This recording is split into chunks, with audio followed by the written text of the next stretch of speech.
Hello friends, मैं अंबिका कुमारी और आप देख रहे हैं लेट्स लर्न विथ अंबिका। कैसे आप सभी? उम्मीद है बहुत अच्छे होंगे।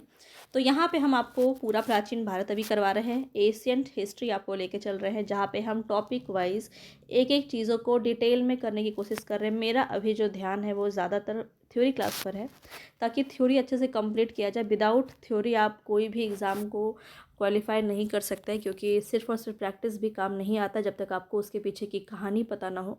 और कहानी पता होगी तो आप क्वेश्चन को एलिमिनेट कर पाएंगे, आपको चीज़ें समझ में आएंगी। तो एक बहुत बड़ा प्रोसेस है और अभी आपके टीआरई 4 में समय है, तो आप इसको बहुत ही अच्छे से थ्योरी के साथ पढ़िए। हाँ, हालांकि जितने लोग बहुत ज़्यादा पैनिक भी कर रहे हैं कि टीआरई 4 आपका आएगा नहीं आएगा, तो मान के चलिए आपका टीआरई 4 ज़रूर आएगा। क्योंकि टीआरई 4 जो है, आपको पता है कि चुनाव आने वाला है, और उससे पहले जो है आपको ये सरकार के ऊपर भी प्रेशर है। एक बैकलॉग सीटें भी रखी हुई हैं, और साथ ही साथ अभी जो एचएम और एचटी जितने भी अभी ट्रांसफ़र हो रहा है, और जितने भी एचटी और एचएम का अभी रिज़ल्ट आया है, तो लगभग समथिंग 30,000 के लगभग सीट ऐसे भी वैकेंट होने वाली है पीआरटी में। तो बिल्कुल जो है आप ध्यान में रखिए इस चीज़ को कि बहुत ज़्यादा इम्पोर्टेंट है पीआरटी, टीजीटी या पीजीटी, जिस भी एग्ज़ाम की तैयारी आप कर रहे हैं, तो आपको जीके जीएस वाला पार्ट बहुत इंपॉर्टेंट है। चाहे वो पीआरटी की बात करो, पीआरटी में तो पूरा 120 मार्क्स उसी से संबंधित है, और आपको एक एक चीज़ देखने की ज़रूरत है, और आपको बोलने की ज़रूरत नहीं है कि कंपटीशन कितना हाई हो रहा है। तो मैं आपको लेवल, बहुत ही ऊपर लेवल तक का तैयारी करवा रही हूँ, ताकि आप ये सभी स्ट्रेस से दूर रहें कि आपका बीपीएससी होगा या नहीं होगा इस बार। क्योंकि मान के चलिए जितने भी लोग मेरे साथ जुड़े हुए हैं उनको पता होगा कि मैंने बहुत ही क्वालिटी कंटेंट आप सभी के साथ यहाँ पे शेयर किया है, और आगे भी करती रहूँगी। फ्री ऑफ कॉस्ट आपको बहुत ही अच्छे से ये सभी चीज़ें उपलब्ध कराई जा रही है। अब आपका ये दायित्व है कि आप इसको मेहनत से, बिल्कुल ईमानदारी के साथ इसको फॉलो करें, इसके नोट्स बनाएं। नोट्स अगर आप नहीं भी बना पा रहे हैं तो मैं ये पूरी पीडीएफ आपको शेयर कर दूँगी, तो वहाँ से आप जो है इसका नोट्स बना सकते हैं। नोट्स अपना ज़रूर बनाएं। इससे क्या होगा कि जो क्लासेस अभी आप पूरा देखेंगे, आपको बहुत सारी बातें दिमाग में आएंगी, और नोट्स बनाने के बाद और भी ज़्यादा स्टोर होंगी। तो देखिए, एक रिवीजन होते रहता है अगर आप बार बार चीज़ों को रिपीट करते हैं तो चलिए स्टार्ट करते हैं इन्हीं प्रोसेस के साथ। चैनल पर नए हैं तो सब्सक्राइब करके बेल आइकन ज़रूर दबा लीजिएगा, तभी मेरे वीडियोज़ की नोटिफिकेशन आप तक पहुँच पाएंगे। आवाज़ थोड़ा धीमा होगा क्योंकि मेरी तबीयत बहुत ख़राब है। आपको पता है, अभी साहित्य वगैरह की क्लासेस मैं इसलिए डाल रही थी क्योंकि तबीयत मेरी सही नहीं चल रही है। तो चलिए, फाइनली काम तो करना ही है, तो चलिए काम शुरू करते हैं। पसंद आ रहा है तो लाइक एंड शेयर में कोई कमी मत करना। चलो स्टार्ट करते हैं। तो हम क्या देखने वाले हैं? पाषाण युग सभ्यता हमने बहुत ही डिटेल में, बहुत अच्छे से किया है। अगर आपने नहीं देखा है तो आप जाके उसको ज़रूर देखिएगा।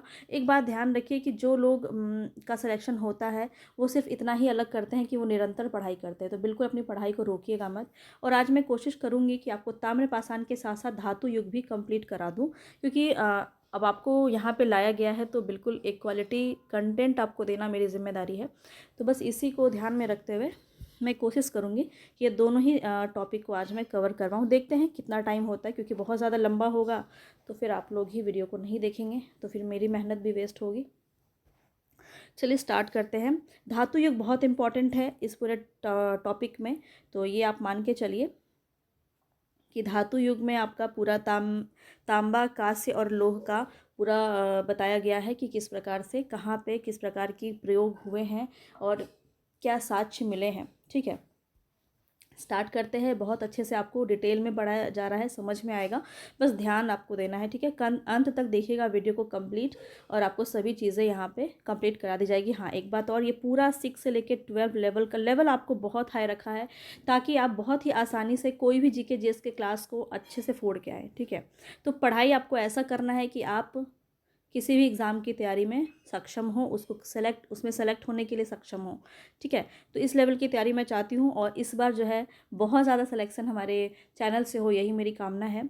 और टीआरई 3 में मैंने जस्ट स्टार्ट किया था, जब टीआरई 3 आपका आने वाला था उसी समय मैंने ये चैनल शुरू किया था, और इतने कम समय में आपका बहुत अच्छा रिस्पॉन्स रहा, और बहुत सारे लोग जो है हमारे चैनल से क्वालिफ़ाई किए हैं और जॉब हासिल किया उन्होंने। बहुत खुशी हुई मुझे, और इससे भी ज़्यादा मुझे मोटिवेशन मिला है, और मैं दुगनी मेहनत के साथ आप सभी के साथ यहाँ पे फिर से आई हूँ, ताकि और अच्छे से हम तगड़े तरीके से प्रैक्टिस करेंगे। ये पूरा टॉपिक खत्म होगा, फिर आपको क्वेश्चन प्रैक्टिस भी कराऊंगी सेम। पाषाणकालीन सभ्यता खत्म हो जाएगा पूरा, फिर पाषाणकालीन सभ्यता का पूरा आपको क्वेश्चन प्रैक्टिस भी कराया जाएगा, ताकि आपको ये समझ में आए कि जो क्लासेस आपने ली हैं उससे आप क्वेश्चन अटैम्प्ट कर पा रहे हैं या नहीं। ठीक है, तो बिल्कुल जल्दी जल्दी में हम क्वेश्चंस भी देखेंगे इसमें, ताकि आपको एक एनालिसिस करने में आसानी हो, ताकि आप समझ पाएँ कि जो आप पढ़ रहे हैं वो उसका क्वेश्चन आप अटैम्प्ट कर पा रहे हैं कि नहीं। चलिए, बहुत बातें हो गई आज, स्टार्ट करते हैं। पाषाण युग में मनुष्य की किसी भी धातु का खनन कर पाने की असमर्थता थी। तो आप जान रहे हैं, जब आपने पाषाण युग पढ़ा है तो मनुष्य क्या थे, धातु का खनन नहीं कर पा रहे थे। उस वक्त उनके अंदर वो ज्ञान विकसित नहीं हुआ था। लेकिन इस युग में मनुष्यों ने तांबे, कांसे और लोहे के अलावा कुछ अन्य ठोस धातुओं की खोज और उनके प्रयोग को भी सीख लिया था। क्या है वो, नव पाषाण काल के अंदर आते आते। ठीक है, तो हालांकि अभी भी धातु के साथ पाषाण का भी प्रयोग हो रहा था। इसी वजह से इसका नाम है ताम्र पाषाण युग। ताम्र मतलब तांबा, पाषाण मतलब पत्थर, और ताम्र और पत्थर का जो प्रयोग हो रहा है इस युग में, इसीलिए इसको ताम्र पाषाण युग कहते हैं। सिंपल सा है, ईजी सा बात है, कोई टेंशन वाली बात नहीं है। जहाँ आपके एग्ज़ाम के दृष्टिकोण से इंपॉर्टेंट है वो मैं आपको अलग से बताऊँगी। पर देखिए, अब लेवल बढ़ रहा है तो आपको अच्छे से तैयारी करनी है, इसलिए मैं आपको हर प्रकार की चीज़ें यहाँ पे कराने की कोशिश कर रही हूँ। सर्वप्रथम जिस धातु को औजार में प्रयुक्त किया गया, ये क्वेश्चन आपके एग्जाम में 1000 टाइम्स पूछा गया है। तांबा, वो कौन सा धातु है जो औजार के रूप में प्रयुक्त किया गया सबसे पहले, तो वो है आपका तांबा, याद रहेगा। ऐसे माना जाता है कि तांबे का सर्वप्रथम प्रयोग लगभग 5000 ईसा पूर्व के में किया गया था। इसका प्रमाण कहाँ मिलता है, तो ये नोट करेंगे, अतिरम पक्कम मद्रास में इसमें तांबे का कुल्हाड़ी प्राप्त हुआ था। क्लियर है। तो तांबा कहाँ से आया, किस प्रकार से जो है ये प्राप्त हुआ और किस रूप में प्राप्त हुआ, वो आप समझ गए होंगे। आगे देखते हैं। इस चरण में पत्थर एवं तांबे के उपकरणों के साथ साथ प्रयोग जारी रहा, और इसी कारण इन्हें ताम्र पाषाणिक संस्कृति, यानी कि इसको अगर इंग्लिश में बात की जाए तो कैल्कोलिथिक कल्चर के नाम से ये प्रसिद्ध हुआ, जिसका अर्थ क्या होता है, पत्थर और तांबे का प्रयोग। ये मैं आपको बता चुकी हूँ। चलिए आगे देखते हैं। थोड़ा सा वॉइस आप मैनेज कर लेना, क्योंकि इससे ज़्यादा ज़ोर से बोलने की शक्ति मेरे अंदर नहीं है, तो आप थोड़ा मैनेज कर लेना, थोड़ा सा वॉल्यूम बढ़ा के। ठीक है। भारत में ताम्रपाषाण युग की बस्तियां दक्षिण पूर्व राजस्थान, पश्चिमी मध्य प्रदेश, पश्चिमी महाराष्ट्र, दक्षिण पूर्वी भारत में की गई है। तो ये भी आपको ध्यान में रखना है कि ताम्रपाषाण युग की जो बस्तियां हैं भारत में, वो कहाँ कहाँ पे पाई गई हैं, तो दक्षिण पूर्वी राजस्थान, पश्चिमी मध्य प्रदेश, पश्चिमी महाराष्ट्र, दक्षिण पूर्वी भारत में। क्लियर है। दक्षिण पूर्वी का मतलब क्या हो गया, तो दक्षिण आपको पता है, आपका नीचे होता है दक्षिण, इधर आपका नॉर्थ है, आपको पता है, तो साउथ और नीचे है दक्षिण पूर्वी, यानी कि ये वाला जो इलाका है भारत का, ठीक है, ये आपका भारत का जो ये वाला इलाका है ना, ये आपका ताम्रपाषाण युग की बस्तियों के रूप में विकसित हुआ। ठीक है। दक्षिण पूर्वी राजस्थान में अनेक पुरास्थलों में खुदाई हुई है, और अहाड़, बालाथल, बागोर, ओजियाना एवं गिलुंद, ये जो है कुछ नाम है जहाँ पे पुरास्थल प्राप्त हुए हैं। ये पुरास्थल बनास घाटी में स्थित है। ये इंपॉर्टेंट पॉइंट है, इसको भी नोट करेंगे। बनास घाटी में स्थित होने के कारण इसे बनास संस्कृति भी कहते हैं। अहाड़ का प्राचीन नाम ताम्बवती अर्थात तांबा वाली जगह है। क्लियर है। ये जो अहाड़ यहाँ पे आप देख रहे हैं, इसके बारे में बात की जा रही है। इतना याद रखिए कि बनास घाटी में ये सभी चीज़ें आपका पूर्वी दक्षिण पूर्वी राजस्थान में ये पुरास्थल प्राप्त हुए हैं। क्लियर है। आगे देखिए। गिलुंद बालाथल ओजियाना में घरों की 4 दीवारी से घेरा गया है। अहाड़ के पास गिलुंद में मिट्टी की इमारत बनी है, किंतु कहीं कहीं पक्की ईंटें भी लगी हैं। गिलुंद में तांबे के टुकड़े भी मिले हैं। तो तांबे के टुकड़े कहाँ मिले हैं, गिलुंद में मिले हैं, याद रखना है ये भी। कहाँ पे किस तरह की चीज़ें आपके जो है सोर्स के रूप में उपलब्ध हुई, वो चीज़ यहाँ पे आपका बताया गया है। तो ताम्रपाषाण युग के लोग शिल्प कर्म एवं में निसंदेह बड़े दक्ष थे, और पत्थर का काम भी अच्छा करते थे। वे कार्नेलियन, स्टेटाइट और क्वार्टज क्रिस्टल जैसे अच्छे पत्थरों के मनके या गुटिकाएँ भी बनाते थे। वे लोग कताई और बुनाई जानते थे, क्योंकि मालवा में चरखे और तकलियाँ हैं। महाराष्ट्र में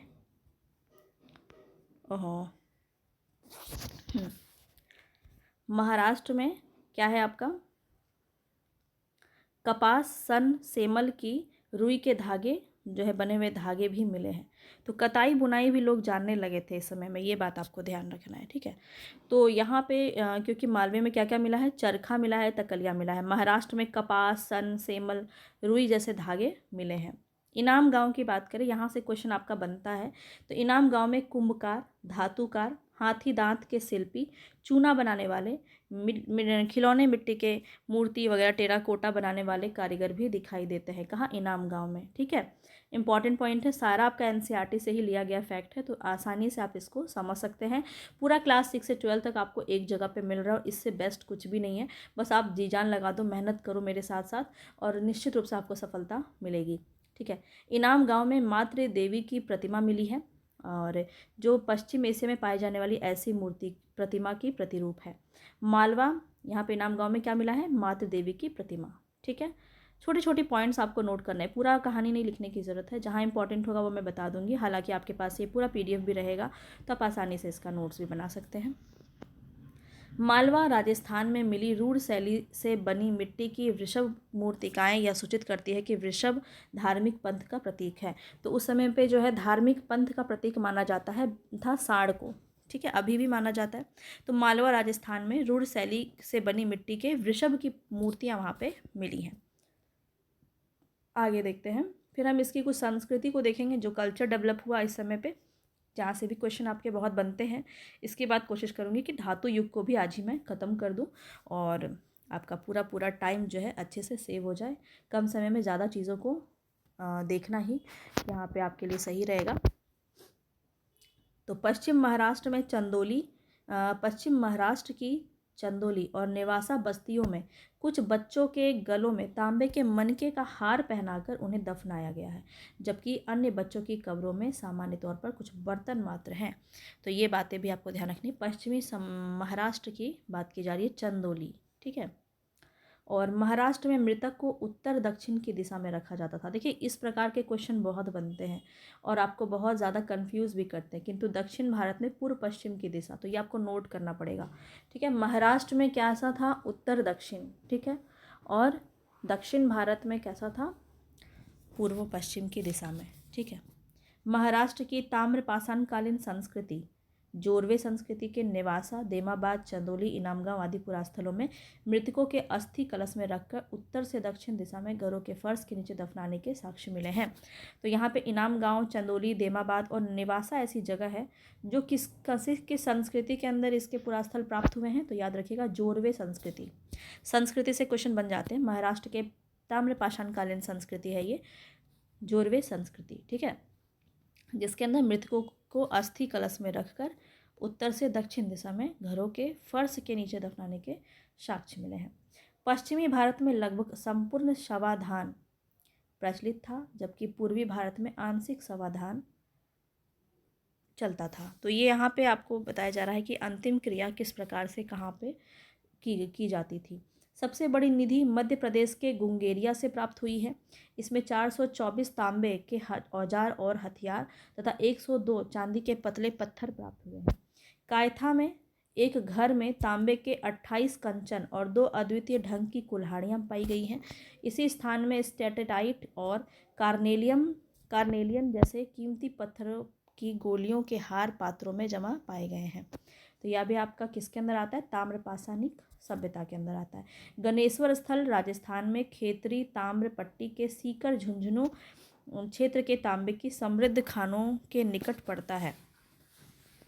दक्षिण भारत में ब्रह्मगिरी, पिकलीहल, संगलन कुल्लू, मस्की, हलूर आदि से ताम्रपाषाण युगीन बस्तियों के साक्ष्य मिले हैं। दक्षिण की अपेक्षा चरवाहा संस्कृति का अधिक प्रमाण मिला है। तो ये चरवाहा संस्कृति भी आपको ध्यान में रखना है। दक्षिण भारत में कहाँ कहाँ मिला है, तो ब्रह्मगिरी, पिकलीहल, संगलन कुल्लू, मस्की और हलूर। आरंभिक ताम्रपाषाण अवस्था में इनाम गांव स्थल पर चूल्हों सहित बड़े बड़े कच्चे मिट्टी के मकान और गोलाकार गड्ढों वाले मकान मिले हैं। पश्चात की अवस्था में 5 कमरों वाला एक मकान मिला है, जिसमें 4 कमरे आयताकार और वृत्ताकार है। इस प्रकार जो है आपके स्टेटमेंट में क्वेश्चन पूछे जाते हैं। तो इनाम गांव बहुत इंपॉर्टेंट है, इसको ज़रूर देखिएगा। इनाम गांव में 130 से अधिक घर और अनेक कब्रें पाई गई हैं। यह बस्ती किलाबंद है और खाई से घिरी हुई है। तो इनाम गांव के बारे में यहाँ पे आपका बताया गया है। यहाँ शिल्पी या पंसारी लोग पश्चिम छोर पर रहते थे, जबकि सरदार लोग जो थे प्रायः केंद्र स्थल पर रहते थे और यहाँ से अन्नागार भी मिलता था। तो अन्न वगैरह यहाँ पे मिलता था। इनाम गांव के बारे में यहाँ बताया गया है, क्योंकि यहाँ पे थोड़ा सा एनसीईआरटी में इसको लेकर के थोड़ा ज़्यादा उल्लेख किया गया है, इसलिए यहाँ पे भी आपको देखने को मिलेगा। पूर्वी भारत में गंगा तटवर्ती चिरांद के अलावा पश्चिम बंगाल में बर्धमान जिले में पांडु राजर ढीब और बीरभूम जिले में महिषदल उल्लेखनीय ताम्र कालीन स्थल है। तो पूर्वी भारत में आपका ये नाम आपको याद रखना है। कुछ अन्य पुरास्थल जहाँ पे खुदाई हुई, जैसे बिहार में सेनुवार, सोनपुर और ताराडी, पूर्वी उत्तर प्रदेश में खेराडी और नरहन, यहाँ पे आपका ताम्रपाषाण कालीन पूरा स्थल प्राप्त हुए हैं। ठीक है। बिहार, महाराष्ट्र, मध्य प्रदेश के रहने वाले लोग टोटी वाले जलपात्र, गोड़ीदार तस्तरियाँ और गोड़ीदार कटोरे बनाते थे। दक्षिण पूर्वी राजस्थान, पश्चिमी मध्य प्रदेश, पश्चिमी महाराष्ट्र और अन्यत्र रहने वाले ताम्रपाषाण युग के लोग समेसी पालन एवं मवेशी पालन एवं कृषि करते थे। तो दक्षिण पूर्वी राजस्थान, पश्चिमी मध्य प्रदेश, पश्चिमी महाराष्ट्र और अन्य जितने भी लोग थे वो ताम्रपाषाण युग के लोग मवेशी पालन और कृषि करते थे, क्योंकि मवेशी पालन, ये पशुपालन वगैरह तो आपका मध्यकाल से ही शुरू हो गया था, है ना, मध्य पाषाण से ही शुरू हो गया था। वे गाय, भेड़, बकरी, भैंस रखते थे और हिरन का शिकार भी करते थे। यहाँ से ऊँट के अवशेष प्राप्त हुए हैं। मुख्य अनाज गेहूँ और चावल के अतिरिक्त बाजरे की भी खेती किया करते थे। अब तिथि क्रम जानिए कि इस दृष्टि में भारत में ताम्रपाषाणी बस्तियों की अनेक श्रृंखलाएं हैं। कुछ पाक हड़प्पी यानी कि हड़प्पा पूर्व की जगह है, कुछ हड़प्पा कालीन है, कुछ हड़प्पा हड़प्पेतर हो गया यानी कि हड़प्पा के बाद की सभ्यता। तो कहाँ पे कौन सा संस्कृति डेवलप हुआ ये इम्पॉर्टेंट है, इसको देखेंगे यहाँ पे। हड़प्पा पूर्व आपका 4000 से 2500 ईसा पूर्व। सौथी संस्कृति बीकानेर क्षेत्र में और झाकर संस्कृति सिंध क्षेत्र में विकसित हुआ। हड़प्पा कालीन सब जो समय है 2500 से 1800 ईसा पूर्व, इसमें आपका आहड़ संस्कृति जो कि राजस्थान क्षेत्र में है, गणेश्वर संस्कृति, ओसियम गोरिक माद्र भंड संस्कृति, मृदभांड संस्कृति। तो ये आपका यहाँ पे हड़प्पा कालीन के अंदर आएगा। हड़प्पेतर संस्कृति यानी इसके बाद, हड़प्पा के बाद वाली जो संस्कृति हुई उसके अंदर आएगा आपका मालवा, कायथा, एरन और जौरवे संस्कृति। ठीक है। तांबा और पत्थर के औजारों के उपयोग पर कई संस्कृतियां आधारित थी और इस तरह संस्कृति को ताम्र युग संस्कृति के नाम से जाना जाता है। कौन कौन सी संस्कृति है इसको देख लेते हैं। ताम्रपाषाण युग की संस्कृति, आहार संस्कृति, समय तो आपसे नहीं पूछेगा पर ये पूछ सकता है। कायस्थ संस्कृति, मालवा संस्कृति, सावलदा संस्कृति, जोरवे संस्कृति, प्रभास और रंगपुर संस्कृति। अब छोटा छोटा यहाँ पे जान लेते हैं ये है क्या क्या इंपॉर्टेंट था इसमें। तो देखिए आहार संस्कृति जो है आपका 2100 से 1500 ईसा पूर्व में, ये अन्य पाषाणिक संस्कृतियों से भिन्न था, क्योंकि यहाँ पे जो थे इसका केंद्र है दूसरे केंद्रों में लाल और काले लेप के मृदभांड बने हैं। मतलब जो मृदभांड वगैरह बनते थे, जो बर्तन वगैरह बनते थे, वहाँ पे लाल और काले लेप लगाए जाते थे। पर इसमें क्या होता था, तो इस लेप के ऊपर सफ़ेद रंग की चित्रकारी की गई। कृष्ण लोहित मृदभांड परंपरा का विशिष्ट यहाँ पे योगदान रहा है। नवदा टोली में क्या था। पश्चिमी मध्य प्रदेश में मालवा, कायथा, एरन और नवदा टोली प्रमुख स्थल हैं और नवदा टोली मध्य प्रदेश के एक महत्वपूर्ण ताम्रपाषाणिक पुरास्थल है जो खारगोन जिले में स्थित है। इसका उत्खनन HD संकालिया ने कराया था। बहुत इंपॉर्टेंट पॉइंट है। यहाँ से मिट्टी, बांस और फूस के बने हुए चौकोर और वृत्ताकार घर मिले थे। यहाँ के मूल मृदभांड लाल काले रंग के हैं जिस पर ज्यामितीय आरेख उत्कीर्ण किए गए हैं। कुछ इस प्रकार से आपने देखा होगा, बना हुआ रहता है ऐसे सजा के, है ना। तो ये उस जगह पे देखने को मिलता था। अब देखेंगे कायथा संस्कृति। तो कायथा संस्कृति जो हड़प्पा संस्कृति की कनिष्ठ समकालीन है, इसमें मृदभांडों के कुछ पाक हड़प्पीय लक्षण दिखाई देते हैं और साथ ही इसमें हड़प्पाई प्रभाव भी स्पष्ट दिखाई देता है। इस संस्कृति में लगभग 40 बस्तियां मारवा क्षेत्र से प्राप्त हुई हैं जो अत्यंत छोटी छोटी हैं। ज़्यादा कुछ इम्पॉर्टेंट नहीं है। किस संस्कृति किस टाइम में बिलोंग करती है, बस ये आपको ध्यान रखना है। क्वेटा संस्कृति क्या है? तो गुलाबी रंग लिए सफ़ेद रंग के मृदभांड जिन पर काले रंग के ज्यामितीय चित्रकारी की गई है, इस संस्कृति की प्रमुख विशेषता रही है। यहाँ से कच्चे घर, अस्थि और प्रस्तर उपकरण तथा अफगानिस्तान और ईरान के साथ संपर्क का साक्ष्य मिला है। किसमें? क्वेटा संस्कृति में। और किलीगुल मोहम्मद दाबसादात और पिराकमंद आदि इस संस्कृति के प्रमुख स्थल हैं, क्वेटा संस्कृति के। ठीक है, अब आगे बढ़ते हैं। कुल्ली संस्कृति। कुल्ली संस्कृति क्या है? यहाँ से मिले मृदभांडों पर वृक्षों से घिरे कुकुदमान वृषभ का चित्रांकन मिला है, जिसमें पैरों के बीच हिरण का अंकन है। तो ये इसका एक विशेषता है। यहाँ से अलंकरण युक्त नारी की मृण मूर्तियाँ भी मिली है। यहाँ पत्थरों की दीवारों पर सफ़ेद चूने लगाए जाते थे। मकान 2 मंजिले होते थे और कच्ची ईंटों से बनाए जाते थे। कुल्ली संस्कृति काफ़ी डेवलप अभी आप देख रहे होंगे इसमें।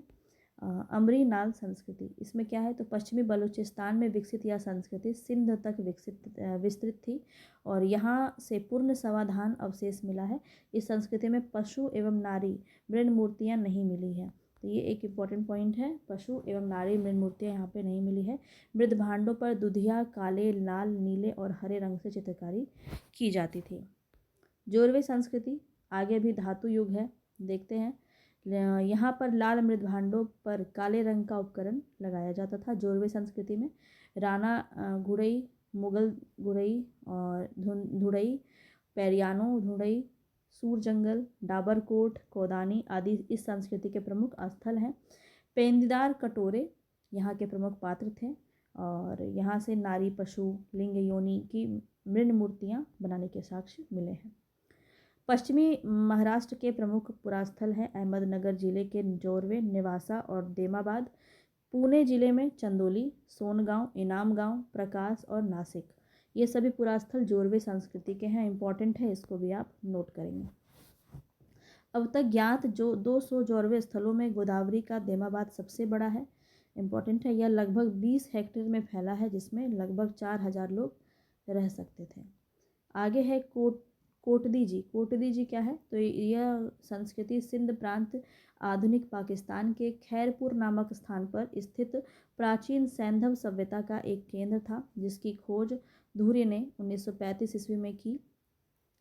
बस्ती के चारों ओर विशाल सुरक्षात्मक दीवार के अवशेष, पत्थर का चाक, कांसे की बनी मोटी चूड़ी, 6 दलीय पुष्पाकृति आदि मिले हैं, जो लगभग 3000 ईसा पूर्व के प्रतीत होते हैं। यहाँ के मृद भांडों में मोर, मृग, मत्स्य, सल्क और गेंदों से जुड़ी हुई आकृतियों का अपरिष्कृत चित्रण हुआ है। संभवतः यहाँ पर पत्थरों का उपयोग घर बनाने के लिए किया जाता था। इसमें यह अनुमान लगाया जाता है कि पाषाण युगीन सभ्यता का अंत यहीं पर हुआ था। ठीक है, तो कोटदी जी के विस्तृत स्तर पर में कांस्य के चपटे फलक वाली कुल्हाड़ी, तिराग्र, छेनी, अंगूठी व दोहरी और इकहरी चूड़ियाँ आदि वस्तुएं मिली हैं। इसके अतिरिक्त यहाँ से मृतपिंड भी मिले हैं। रहमान ढेरी क्या है? यहाँ लगभग 4000 ईसा पूर्व में ही नगरीकरण प्रारंभ हो गया। यहाँ से प्राप्त फिरोजा और नीलम के मनकों के मध्य ICA के साथ संबंधों का भी पता चला है। आयताकार नगर के अवशेष, नगर की सुरक्षा हेतु विशाल दीवार आदि की विशेषताएं रहमान ढेरी में आपको देखने को मिलेगी। मेहरगढ़ संस्कृति क्या है? इंपॉर्टेंट है। तो यहाँ 7000 से 6000 ईसा पूर्व के कृषि एवं पशुपालन के साक्ष्य प्राप्त हुए हैं। यह भारत में सर्वप्रथम गेहूं व जौ की खेती का स्थल है। मेहरगढ़ काफ़ी पूछा जाता है, याद रखेंगे। यहाँ से मानव के साथ बकरी दफनाने के साक्ष्य मिले हैं, बहुत इंपॉर्टेंट है, ये भी पॉइंट आपका पूछा जाता है। मिट्टी की बनी मातृ देवी की प्रतिमाएं, कपास की खेती का प्राचीनतम साक्ष्य यहाँ से प्राप्त हुआ है। तो मेहरगढ़ संस्कृति बहुत इंपॉर्टेंट है, बार बार पूछा जाता है। तरकाई किला क्या है? तो किलेबंदी के अवशेष गेहूं, जौ, मूंग, मसूर दाल, मटर के साक्ष्य लिवान नामक स्थान पर प्राप्त हुए हैं, जहां से पत्थर से औजार बनाने के विशाल कारखाने भी मिले हैं तरकाई किले में। ठीक है, मुंडी गाक ये क्या है? तो महल सदृश 2 विशाल भवन, धूप में सुखाई गई ईंट का प्रयोग, मातृ देवी की प्रतिमाएं, कांसे के मुद्दार, कुल्हाड़ियाँ आदि यहाँ पे मिले हैं। बालाकोट क्या है? ये आपका अगेन इम्पॉर्टेंट है। तो यह स्थल एक बंदरगाह के रूप में था। यहाँ से हड़प्पा पूर्व एवं हड़प्पा कालीन अवशेष प्राप्त हुए हैं। सिंधु सभ्यता के विपरीत भवन निर्माण के लिए मुख्यतः कच्ची ईंटों का ही प्रयोग किया जाता था। विशालकोट का सबसे समृद्ध उद्योग सीप उद्योग था और खुदाई में यहाँ से हजारों की संख्या में सीप की बनी चूड़ियों के टुकड़े मिले हैं। विशाल इमारत, कुबड़े बैल, पीपल के पेड़ अंकित सुंदर मिट्टी के बर्तन आदि यहाँ पे प्राप्त हुए हैं।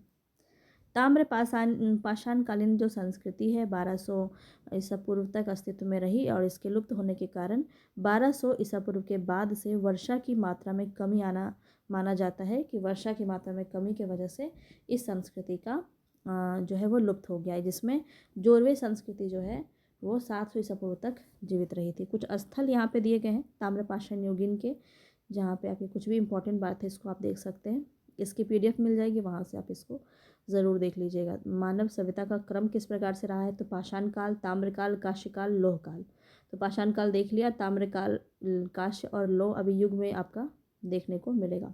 तांबे का प्रथम कुल्हाड़ी औजार आपका अतिरम पक्कम में था, ये भी आपको देखिए यहाँ पे दिया गया है। जो इम्पोर्टेंट बात है वो यहाँ पे आपका जो है दिया गया है मैप के ज़रिए। अब देखिए कौन कौन से वो स्थल हैं और क्या क्या साक्ष्य वहाँ से मिले हैं, ये इम्पॉर्टेंट है, इसको देख लेते हैं। तो नवादा टोली मध्य प्रदेश में है। इस स्थल का उत्खनन HD सांकलिया द्वारा किया गया। इंदौर के गिकट नर्मदा नदी के दक्षिणी तट पर अवस्थित है। चित्रित काले व लाल मृदभांड, जिन्हें मालवा मृदभांड के नाम से जानते हैं, कताई बुनाई व चरखे तकलिया प्राप्त हुए हैं यहाँ पे। ठीक है, अब यहाँ एक आपको टेबल के माध्यम से दिया गया है ताकि आप एक जगह पे इसको अच्छे से देख पाएँ। ताम्बवती राजस्थान में है। काले व लाल मृदभांड जिन पर सफ़ेद रैखिक चित्रों से सजे होते थे, दैमाबाद में महाराष्ट्र में है। गोदावरी नदी के तट पर स्थित है। और तांबे की 4 प्रमुख वस्तु, रथ चलाते हुए मनुष्य, सांड, गेंडा और हाथी, ठोस धातु से निर्मित प्राप्त हुए हैं। और कलश समाधान के प्रमाण, कलश घरों के फर्श के नीचे रखने का प्रमाण भी दैमाबाद में ही प्राप्त हुआ है। इनाम गांव यहाँ पे भी इम्पॉर्टेंट है। कच्ची मिट्टी के मकान व गोलाकार गड्ढों वाले मकान के साक्ष्य यहाँ पे मिले हैं, महाराष्ट्र में है ये भी। और नेवासा महाराष्ट्र में ही है। पटसन का प्रथम साक्ष्य एवं मृदभांड लाल तल पर काली डिजाइन वाले चाक निर्मित बर्तनों के प्रमाण यहाँ पे मिले हैं नेवासा में। तो यहाँ तक था आपका पूरा ताम्रपाषाणकालीन। यहाँ पे इसके बाद आपका आता है धातु युग। धातु युग में आपका पूरा ताम्र युग, कांस्य युग और लोह युग है। तो इसको हम जो है कल करते हैं, क्योंकि फिर लंबी हो जाएगी वीडियो आपकी और मेरे अंदर भी इतनी शक्ति भी नहीं हो रही है कि मैं इसको करवाऊँ, तो इसको रहने देते हैं आज। ठीक है, तो धातु युग हम कल करेंगे। इसके बाद हम हड़प्पा सभ्यता को बहुत ही अच्छे से डिटेल में देखने वाले हैं। पूरा PDF आपको मेरे टेलीग्राम पे मिल जाएगा, तो डिस्क्रिप्शन बॉक्स में जाके टेलीग्राम से जुड़ जाइएगा। मिलेंगे नेक्स्ट वीडियो में, तब तक के लिए धन्यवाद।